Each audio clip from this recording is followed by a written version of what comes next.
Welcome to Kung Fu Havoc number 2. So, there's at least 5 versions of Always Abandoned on this damn thing. The first 3, the original, well, technically the first 2, are big ass CFs. I didn't have hooks, so I reevaluated myself and I got some hooks. Now, the ones with the hooks, they're not great, but they're better than the first 2.5 clusterfucks. So, let me explain the song now. Okay. Because I'm going to delete those after I post them. I'm just going to delete them off the machine.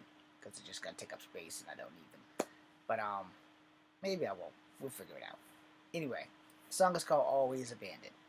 Because there are people out there like me who often feel that they are abandoned. And when you feel that you are abandoned by people that's supposed to give a damn about you, it is not. It is not a fun concept to grasp.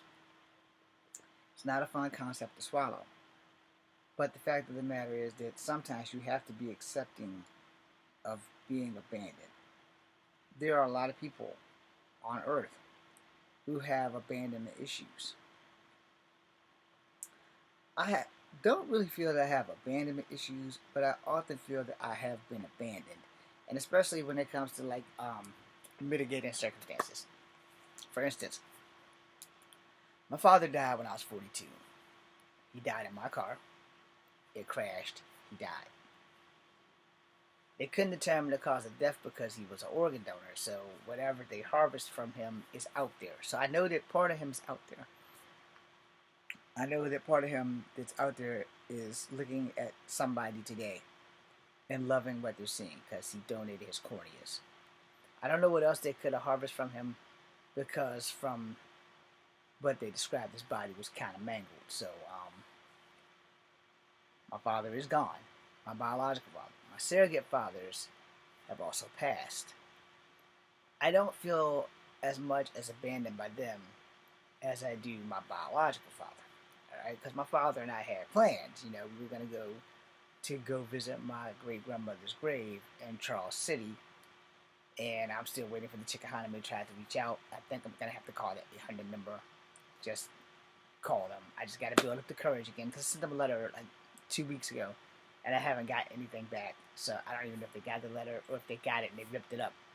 So I'm going to call them to see if I can get a letter of descendancy. And see if I can get permission to come down there. And just go visit the grave. Because I want to visit my great grandmother's grave before I die. Even if I visit it only one time, I want to visit it before I die. And if they give me permission, I will set that shit in the GPS. I will carry my ass to Charles City. And then I'm going to go visit her. Maybe leave some plastic flowers if that's allowed. And I'm going to bail and go back home. Anyway, that being said, I often feel abandoned. I have friends. All of my friends have children and I don't. All my friends have girlfriends or wives, and I don't. And I always wanted to get married, but my siblings pretty much ruined everything for me because they wouldn't stop having babies, and now here I am at 49 with the fantasy of marrying the flawlessly beautiful and dangerously sexy Zeta Zhang. I do swear I hope that miracle happens, but nothing is set in stone.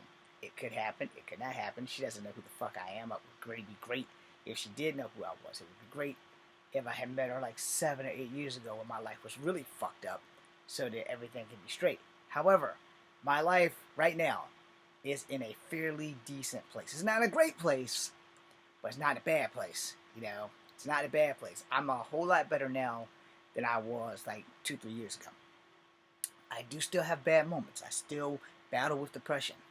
But the battle isn't as strenuous or as painful as it used to be.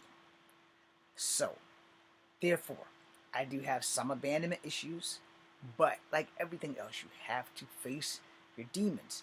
You can't run from them because they're going to follow you everywhere.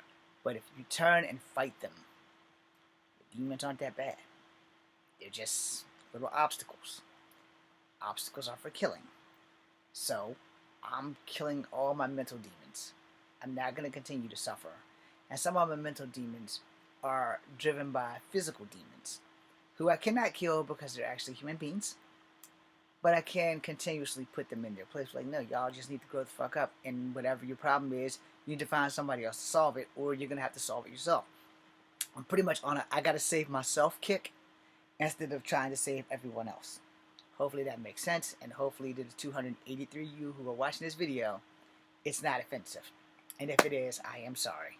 But if I don't save myself, no one else is. I've learned a long time ago, I learned in the Army that ain't too many people gonna come and save you. It's not. Now, your Army brethren and sisterin and other military family, they will move heaven and earth to save you if they can. But there's no guarantees in life outside of death from taxes. So that being said, to the 283 of you, thank you for watching. I am okay. And I am sorry about the 3 clusterfucks before the 3 somewhat better videos. So that being said, I am your host, Echo Fan Grey Wolf. This is Comfort Havoc number 2. B, C, and U. Brace yourself. Here comes Echo. And go see The Flash.